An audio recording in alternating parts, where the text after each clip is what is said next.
안녕하세요. 소울케어 미니스트리 엘리사 리입니다. 오늘은 고통보다 더 깊은 이라는 제목으로 인사드립니다. 고통의 영성에 대한 말씀이 되겠습니다. 우리가 상실과 고통의 의미를 제대로 깨닫지 못한다면 인생을 보다 깊이 있게 살지 못한다고 할 수 있습니다. 20세기에 가장 존경받는 스위스 의사이며 목회 상담가인 폴 뚜레리는 하나님은 우리 인간의 발달 과정에 사랑과 고통, 동일시 그리고 적응이라는 레시피를 사용하신다라고 말씀했습니다. 또한 세계적인 베스트셀러 책인 성경은 하나님께서 우리에게 주신 축복의 박탈과 창조성의 관계, 고통과 실패와 상실의 의미를 말씀해 주고 있습니다. 시편 118편 5절에서 24절은 다윗의 위대한 시입니다. 그가 사울 왕의 예리한 창궐을 피하여 이유 없이 쫓길 때에 광야에서 하나님의 보호하심에 대한 감사를 읊은 시입니다. 내가 고통 중에 여호와께 부르짖었더니 여호와께서 답하시고 나를 광활한 곳에 세우셨도다. 여호와는 내 편이시라. 내게 두려움이 없나니 사람이 내게 어찌할꼬.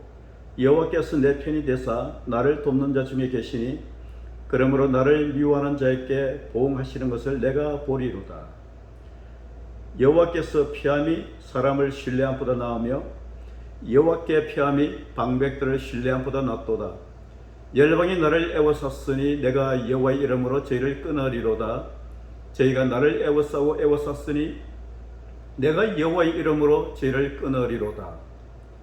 저희가 벌과 같이 나를 애워쌌으나 가시던 볼에 불같이 소멸되었나니 내가 여호와의 이름으로 저희를 끊으리로다. 네가 나를 밀쳐 넘어뜨리라 하였으나 여호와께서 나를 세우셨도다. 여호와는 나의 능력과 찬송이시요 또 나의 구원이 되셨도다.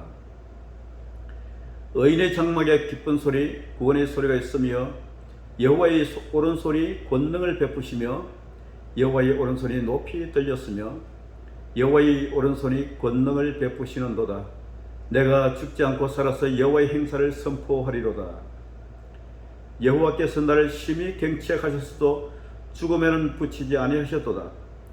내게 의의 문을 열지어다. 내가 들어가서 여호와께 감사하리로다. 이는 여호와의 문이라. 의인의 거리로 들어가리로다. 주께서 내게 응답하시고 나의 구원이 되셨으니 내가 주께 감사하리이다.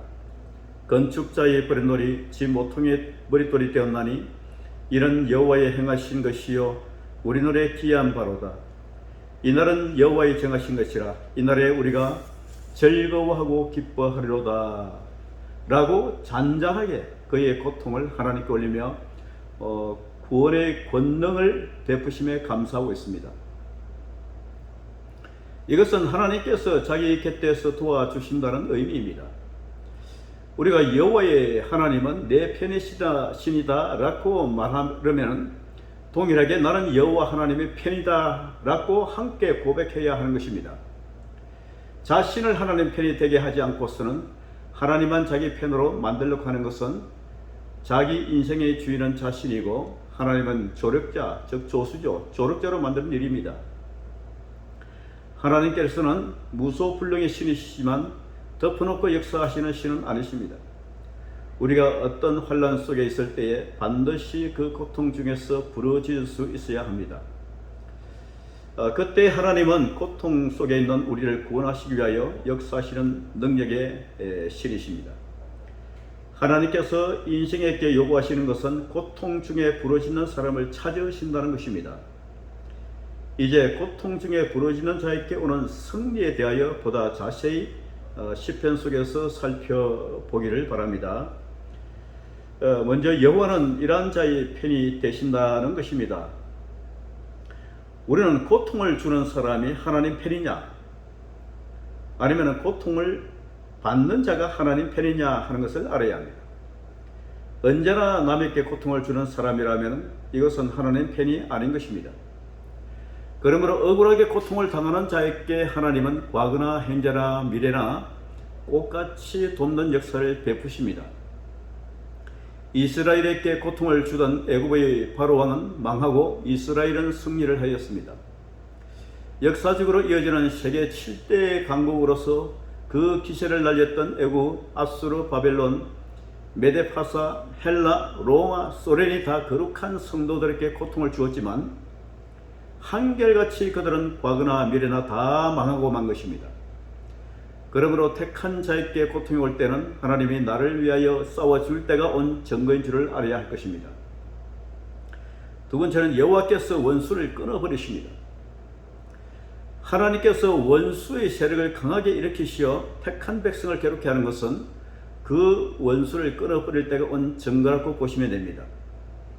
혹시 나의 원이 모를 고통으로 괴로움 중에 있다면 하나님께서 나를 괴롭히는 그 원수를 곧 끊어버릴 때가 다가온 것입니다. 얼마나 힘이 납니까? 과거의 역사를 본다면 강대한 나라가 망할 때는 다 택한 백성을 괴롭히다가 망하였습니다.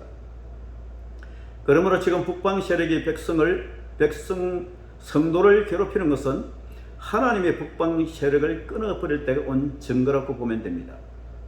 모든 선지자의 묵시는 하나같이 동일한 것입니다. 북방 세력이 강하게 일어나서 극도로 하나님의 백성을 괴롭힐 때는 하나님께서 일어나셔 그 원수의 세력을 끊어버리시는 것입니다. 그리고 하나님 나라가 오게 한다고 예언하는 것입니다. 애굽도 처음에는 이스라엘을 환영했으나 다른 왕이 일어나 이스라엘을 괴롭히다가 망하였고 그 밖의 모든 나라도 하나같이 망할 때는 다 성도를 괴롭히다가 망한 것을 명심하시기 바랍니다. 원수가 망할 것을 뻔히 보는데 무엇이 두렵습니까? 처음에는 기독교 나라였던 소련이 레닌 스탈린이 일어나 성도를 극도로 괴롭히는 정치를 하게 되자 앞당겨 망하게 된 것입니다. 이것이 그 증거입니다. 하나님 백성을 괴롭히는 왕은 반드시 망하고 맙니다. 세 번째는 여호와의 오른손이 권능을 베푸십니다. 하나님의 권능의 손은 고통 중에 부러지는 자에게 필요한 것입니다. 왜냐하면 하나님의 권능이라는 것은 인간의 힘으로 할 수 없는 일을 행하기 위한 목적이 있기 때문입니다. 그러므로 여호와 권능은 고통 중에 부러지는 자에게 홀연히 나타나서 그 일을 모든 사람이 다 알도록 선포를 시키는 것입니다. 과거의 고통 중에 부러지는 자에게 권능이 나타나 동시에 하나님의 말씀을 기록하게 한 것은 그와 같이 종말에도 행하시겠다는 표적이 되는 것입니다. 네 번째는 응답으로 하나님은 구원하십니다. 구원이라는 것은 인간의 힘으로 도저히 할 수 없는 자리에서 받게 되는 것을 가르치는 것입니다. 죄의 문제처럼 이 땅에서 사람의 힘으로는 어떻게 할 수 없는 영역입니다. 나에게 아무리 고통스러운 일이 와도 하나님의 구원은 호련히 나타나서 여호와 하나님을 찬송하게 할 수 있게 되는 것입니다. 다섯 번째는 고통을 당할 때에는 부르짖는 자가 되어야 되는 것입니다. 인간이 할 일은, 내가 할 일은 그것으로 끝입니다. 그 밖에는 하나님께서 행하심으로만 된다는 것이 언약의 말씀입니다. 그러므로 우리는 아무리 약하고 어리석고 궁핍한 자리에 있다 하더라도 고통이 올 때는 부러지실 수만 있다면, 이 부러지실 수만 있다면 완전한 승리의 열매를 거두게 될 것입니다. 그러므로 우리는 고통이 오는 것은 완전한 승리를 이루는 요소의 하나인 것을 알고 고통이 올 때에 더 단결하시고 더 강하여지고 더 각성하고 더 부러지는 자녀가 되어야 할 것입니다.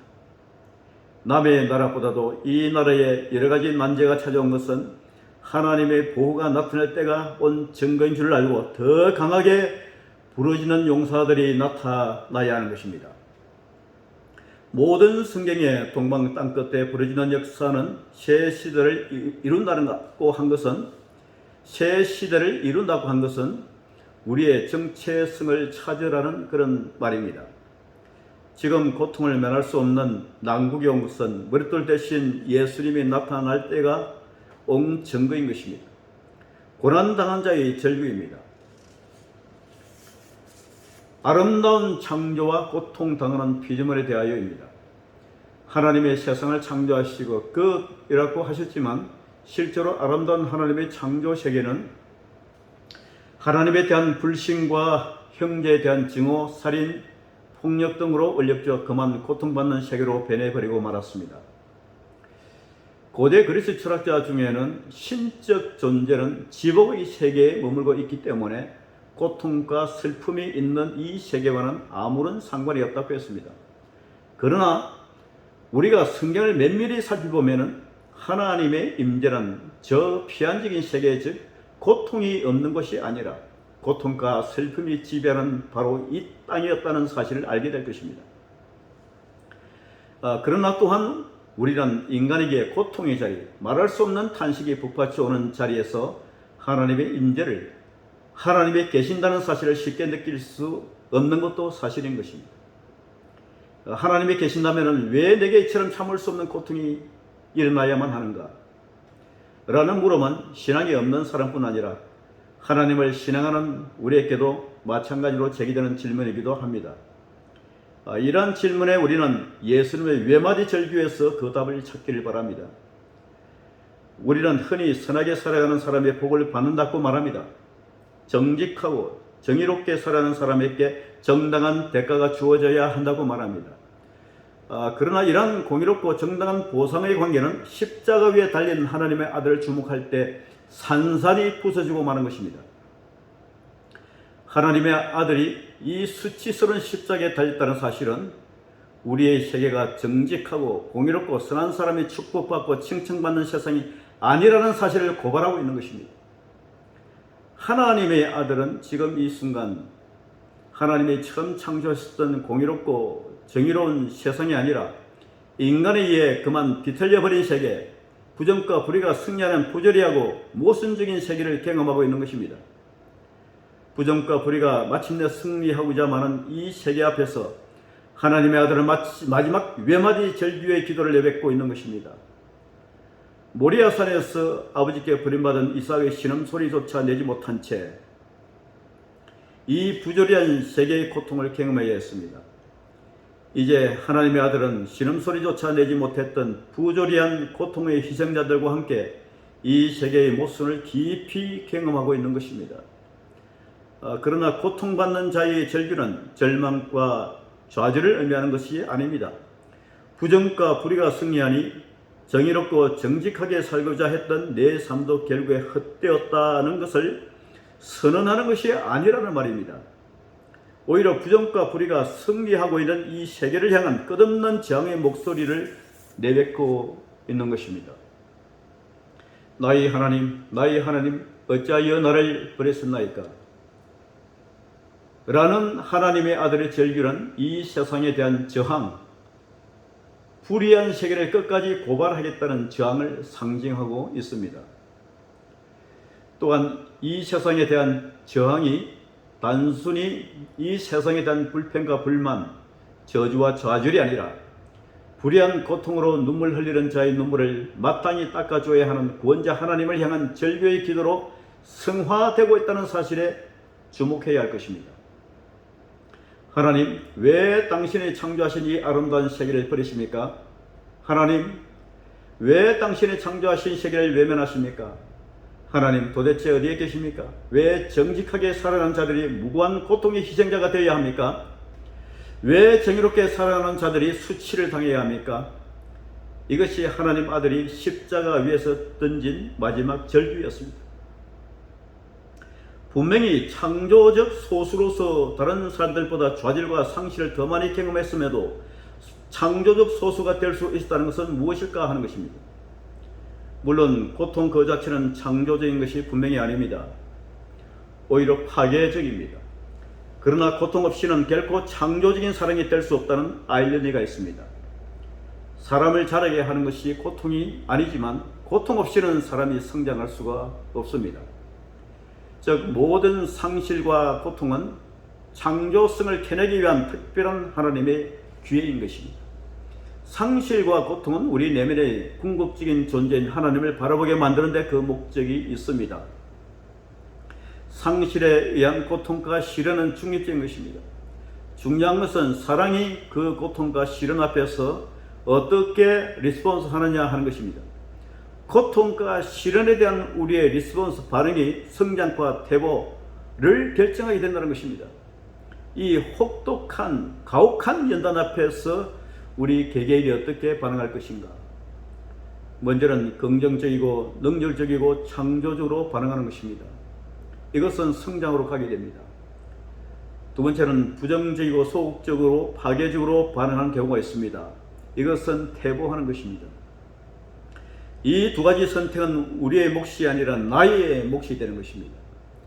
우리는 실제적인 고아는 아닐지라도 고아 심리를 지니고 살아갑니다. 그리고 성장합니다. 우리가 비록 많은 축복을 박탈당했거나 상실했을지라도, 그리고 수많은 좌절을 경험했을지라도 우리는 믿음 안에서 그런 고통적 환경 안에서 창조적으로 반응할 수 있기를 바라는 것입니다. 우리는 어떤 저의 나의 모델로 삼는자가 또한 중요합니다. 어떤 인물과 동일시 하느냐에 따라서 우리의 삶은 달라질 수 있기 때문입니다. 우리는 예수 그리스도와 동일시되기를 바랍니다. 그분은 인류 역사상 가장 성공한 분이시기 때문입니다. 그분은 12명으로 세계를 정복하신 분이십니다. 또한 우리의 생명을 살리신 분이시기도 하기 때문입니다.